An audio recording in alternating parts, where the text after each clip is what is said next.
It's not just food photography or it's not just underwater basket weaving or whatever it is that you're teaching. It's a skill, but it's also impacting real people's lives in a very positive way where people can feel connected and they can feel like they have friends. I mean, wow, like all these things that I didn't set out to do, but really have a positive impact in helping people build their own businesses. And it's what we're meant to do. I'm excited to welcome to stage Joanie. And Joanie is the host of a community called Bite Shot. And she's been on Mighty Network since 2020, and she now has 10,000 plus members. And I want to have Joanie come in and tell her story about Bite Shot and her community and what it's taken to grow a community of 10,000 plus people. So welcome, Joanie, to the stage today. Hello, nice to meet you. Nice to meet you too. How are you doing? Excellent. Excellent. It's been a great event so far. Yeah, well, excited for you to be here, but I'd love to start, just tell us a little bit about your community, Bite Shot, and then I'd love to hear kind of like where it started in the genesis of the entire thing. Yeah, so we are all about food photography. So, there's a lot of photography content out there, but we really hone in on my favorite subject, which is food. And it all started back in 2017. I started teaching food photography on YouTube as sort of an extension of local workshops that I was hosting for food photographers. They were like, "We want to get better at our food photography. How do we do it?" And I was posting content on Instagram and online as you do. And I thought, there's certain things and I was like, I just want these folks to know before they come to my in-person workshops. And so I'm just going to put some videos out on YouTube so they can watch those and then come to the workshop. Well, lo and behold, there was a whole internet's worth of people who were very excited to learn food photography in the very specific way that I teach it, which was maybe different than other people just in terms of my personality. I was very much working out of like the back room at my house. It was not a fancy studio. A lot at the time that you'd see on YouTube in terms of photography education was, people big fancy cameras and big terminology and kind of a little intimidating. And I was just this chick in a back room with kind of janky setup, but very excited about teaching people food photography. And so, yeah, the YouTube channel just really took off, and it became very apparent within that first year that people wanted to go deeper with me than what I was able to offer through YouTube.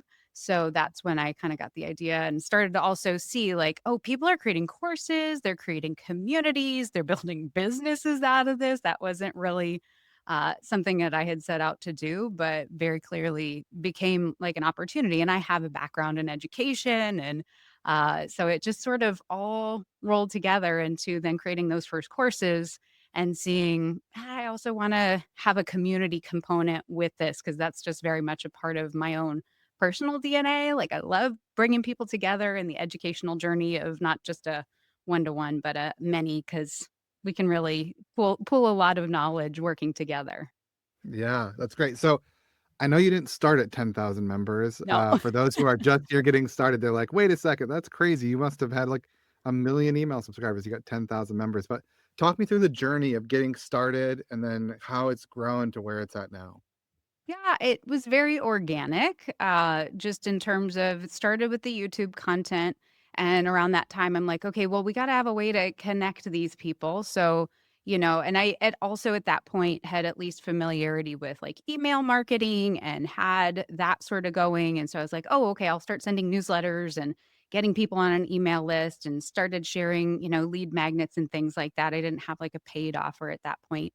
But yeah, it just sort of organically rolled into then as people started to request things, I would then make stuff, in terms of courses and ebooks and things like that. So I think where it always comes back then and now, it's always really being in tune with who am I serving and what problems are they having and what things can I either provide that I already know or I can learn. I mean, I was definitely, especially in those early days, in a place where I was kind of learning right along with them because they go, well, what about tilt shift lenses? And I'm like, what's a tilt shift lens? All right, let's figure it out. Let's make a video about it. So it was very much like collaborating and learning together. But yeah, in terms of then, I started on Facebook because at that time that was sort of like the very obvious thing that was there. We were all on Facebook. And then also offering courses on a kind of learning management platform at the time. But I always felt sort of this, I would love all of this to be in one happy little hub, one happy little place.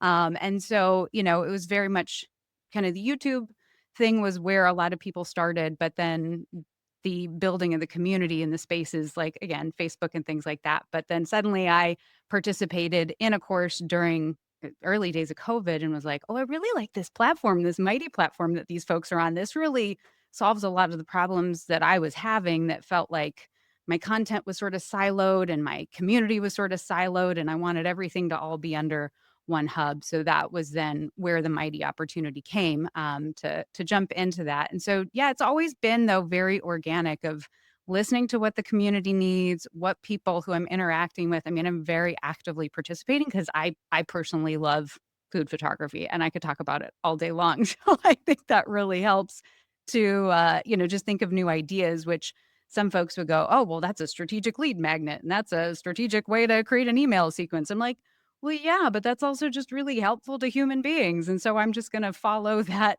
muse, if you will. Yeah, I swear I did not set you up for this, but that has literally been the theme of this entire event, which No is, way. hey, just find your people, Mhm. really learn to listen to them, and then give them what they're asking for. Yeah, And what I love about your story is you're like, "I was kinda figuring it out too, like, tilt lens? I don't know, let's go figure it out, and let me tell you what I'm figuring out." And I think that kind of thing is exactly it. It doesn't take an MBA, it doesn't take business school, it doesn't take, I don't have a degree in business even a little bit. It doesn't take any same. of that. It just takes the ability to, like, gather people who are interested in a certain idea, and for you, it's food photography. Really, really, really listen to them and then give them what they're asking for. And that's 100%. the good news for everybody here, and I love that part of the story because I promise I didn't set you up for that.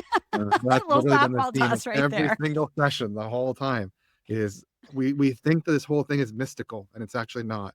It's not magical, it's not mystical, it's really just always comes back to people and serving people. So, Yeah. Well, and I uh mean, as a part of my I mean, if I can jump in real, because as far as my journey goes, as the business built and grew, and I mean, we get to thousands of subscribers and, tons of people in the community and all these courses and the business is doing great.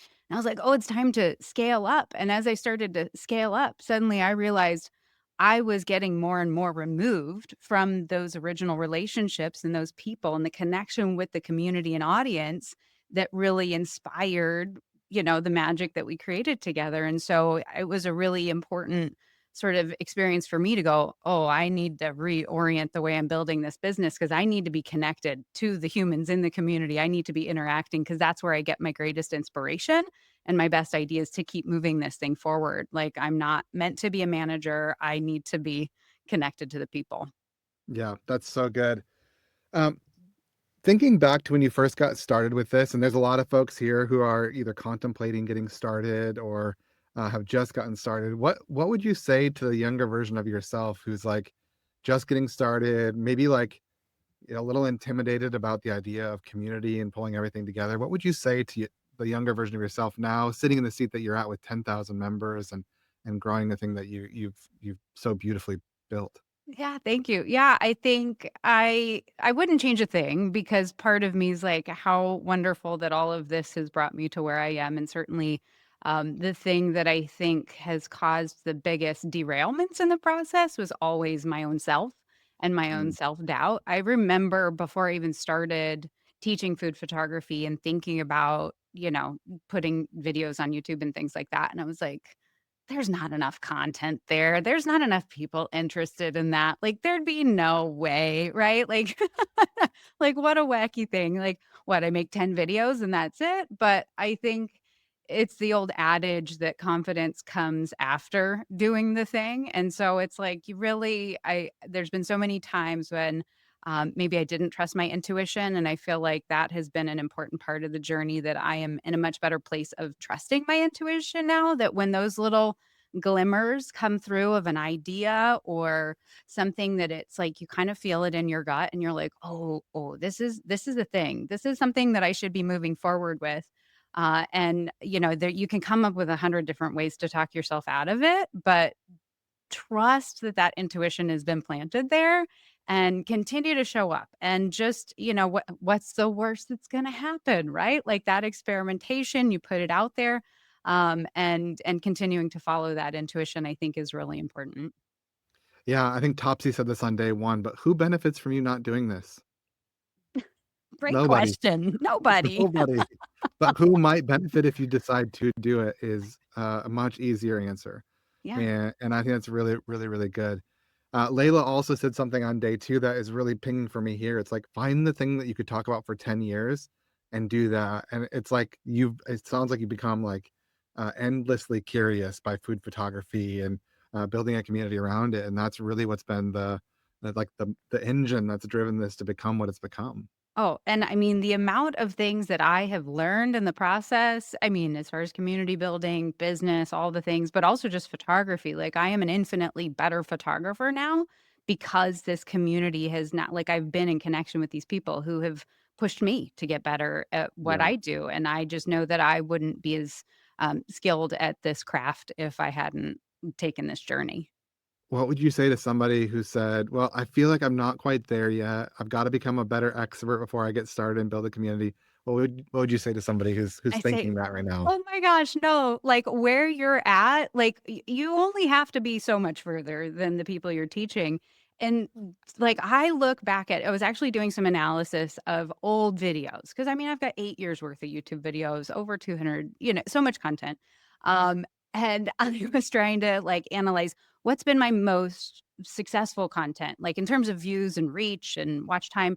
It was all older stuff because you don't have sort of all of this knowledge that keeps you from understanding what it's like to be a beginner and what it's like to be kind of further back in your journey where you can more directly connect with somebody who is getting started. So absolutely part of me is like I like to keep folks who are at the beginning of their photography journey for me personally because it helps remind me, "Oh, yeah, learning that thing was really hard." That thing that I take for granted now or things that I think are second nature and go, "Oh, that's right. 5 years ago, 6 years ago, that was that was impossible," So, the relatability factor you have, like, don't waste that opportunity. Like, right now is a perfect time to get started, and you can learn as you go. Like, there is no shame in that game, and if anything, it's gonna make you more valuable to, again, the people who need to hear that message.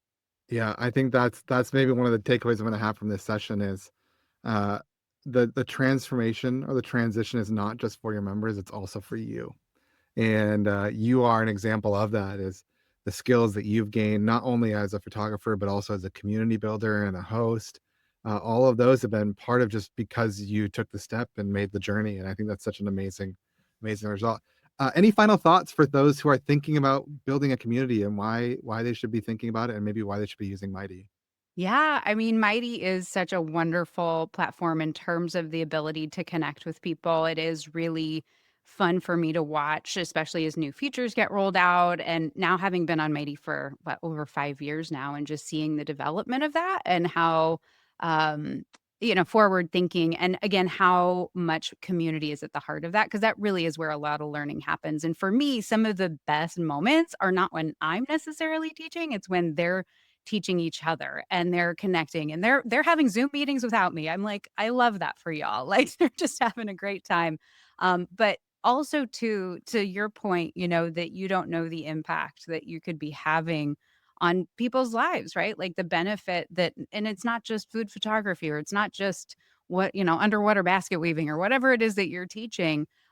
It's a skill, but it's also impacting real people's lives in a very positive way where people can feel connected and they can feel like they have friends. And also, the unintended consequences of things that I didn't even think of. Like, I didn't think, oh, I'm gonna teach somebody this skill, and that means that they can now have lighting any time of day so they can actually eat dinner with their family. I mean, wow, like not things I set out to do. Or, oh wow, this saved my marriage because now my husband's not sitting and eating cold food because I'm able to do the photo shoot at a different time. All these things that I didn't set out to do, but really have a positive impact in helping people build their own businesses. And it's very, it's what we're meant to do. So Yeah. people are at the heart of what we do, and Mighty has definitely got that at the forefront, and I love that. Good. Well, Joni, thanks for coming and sharing a little bit about your story. It's so You bet. inspiring to see in just a few years going from not having a community to 10,000 members. So inspiring. So thanks for being here. Thanks for sharing your story. Glad you could be here with us. Thank you so much for having me. Take care. All right. Bye.